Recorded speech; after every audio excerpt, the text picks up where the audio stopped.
ஆண்டவராகிய இயேசு கிறிஸ்துவின் நாமத்தில் காலை வாழ்த்துக்கள். இன்றைய மன்னா, புத்திமதிகளை தள்ளுகிறவன் தரித்திரத்தையும் இலைச்சையையும் அடைவான். கடிந்து கொள்ளுதலை கவனித்து நடக்கிறவனோ கனம் அடைவான். எவ்வளவு அருமையா சாலமோன் ஞானி சொல்றார் பாருங்க. புத்திமதிகளை தள்ளுகிறவன் தரித்திரத்தையும் இலைச்சையும் அடைவானாம். ஆனா கடிந்து கொள்ளுதலை கவனித்து நடக்கிறவனோ கனம் அடைவான். எந்த ஒரு மனிதன் கடிந்து கொள்ளப்படுறானா, பிறம்பை கையாளதவன் தன் மகனை பகைக்கிறான் என்று சொல்லப்பட்டிருக்குது. அப்போ கடிந்து கொள்ளுதல் பிள்ளைகளுக்கு கசப்பாக தான் இருக்கும். நமக்குமே ஆண்டவரால் நம்ம சில வேளையில கடிந்து கொள்ளும் போது, நமக்கு பிரச்சனைகள் அடுத்தடுத்து வரும்போது நம்ம என்ன செய்வோம், கோபமாயிருவோம், முறுமுறுப்போம், சோர்ந்து போவோம், சில வேளையில் கண்ணீர் வடிப்போம். ஆனால் கடிந்து கொள்ளுதலை ஏன் கடிந்து கொள்றாருன்னு சொல்லிட்டு, ஏன் இந்த கடிந்து கொள்ளுதல்னு சொல்லிட்டு கவனித்து நடக்கும்போது அவன் கனமடைவான் அப்படின்னு சொல்லி போடப்பட்டிருக்கு. நீதிமொழிகள் 15:5 பாருங்க. மூடன் தன் தகப்பன் புத்தியை அலட்சியம் பண்ணுகிறான், கடிந்து கொள்ளுதலை கவனித்து நடக்கிறவனோ விவேகி. இங்கே என்ன போட்டிருக்கு, கடிந்து கொள்ளுதலை கவனித்து நடக்கிறவன் கனமடைவான். அடுத்து இங்கே என்ன சொல்லியிருக்கு, கடிந்து கொள்ளுதலை கவனித்து நடக்கிறவனோ விவேகி என்று சொல்லி போடப்பட்டிருக்குது. அடுத்து 15:10 பாருங்க. 15:10 வழியை விட்டு விலகுகிறவனுக்கு புத்திமதி விசனமாயிருக்கும். எப்போவுமே தாறுமாறாக போயிட்டு இருக்கவங்களை கூப்பிட்டு புத்தி சொல்லுங்க, அவங்களுக்கு அது பிடிக்காது.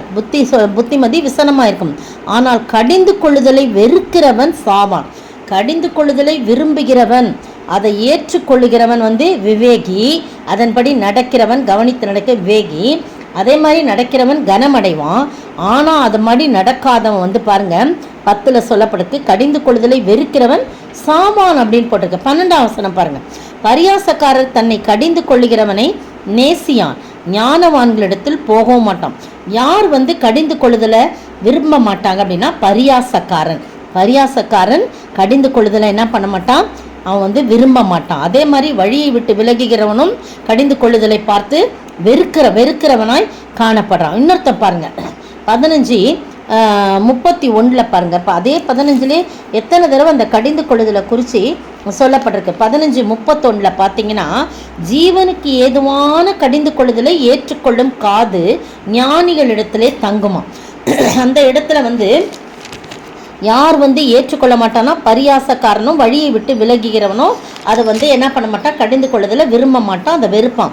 ஆனால் இந்த இடத்துல போட்டிருக்கு 31 ஜீவனுக்கு ஏதுவான கடிந்து கொள்ளுதலை ஏற்றுக்கொள்ளும் காது ஞானிகளிடத்தில் தங்கும். அந்த கடிந்து கொள்ளுதல் உண்மையாகவே ஜீவனுக்கு ஏதுவா, நம்முடைய ஆயுசுக்கு, நம்முடைய வாழ்நாளுக்கு அது ரொம்ப பிரயோஜனமாக இருக்கும். அதான் ஜீவனுக்கு ஏதுவான கடிந்து கொள்ளுதல்.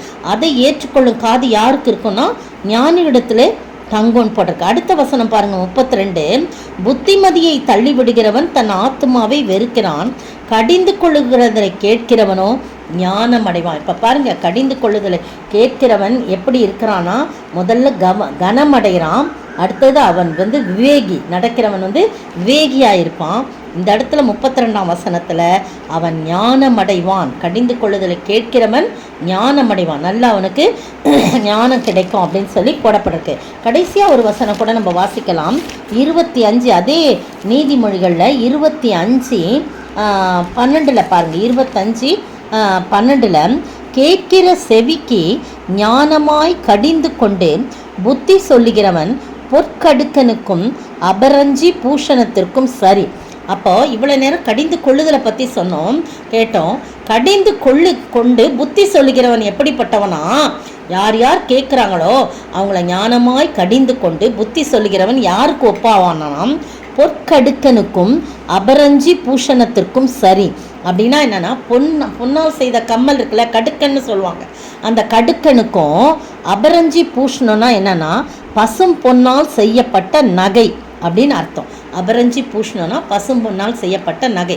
அதற்கு ஒப்பாக இருப்பான் யாரு, ஞானமாய் கடிந்து கொண்டு புத்தி சொல்கிறவன் அப்படிப்பட்ட அவனுக்கு ஒப்பாவான் என்று சொல்லி போடப்பட்டிருக்கு. நீங்களும் நானும் கர்த்தருடைய கடிந்து கொள்ளுதலை நாம் அற்பமாய் எண்ணாதபடி, அதை அலட்சியம் படுத்தாதபடி கவனித்து, ஏன் நம்மை கடிந்து கொள்கிறார், எதற்காக நாம் என்ன செய்தோன்னு சொல்லி யோசித்து கவனித்து நடக்கும்போது நாம் கனமடைகிறாயிருக்கிறோம், விவேகியாயிருப்போம், ஞானமடைகிறவர்களாயிருப்போம். அப்படிப்பட்ட ஆசீர்வாதத்தை நாம் பெற்று வாழ ஆண்டவர் தாமே கிருபை செய்வாராக.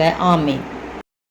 என்னை உண்டாக்கிய என் தேவாதி தேவன் அவர் தூங்குவதும் இல்லை உறங்குவதும் இல்லை.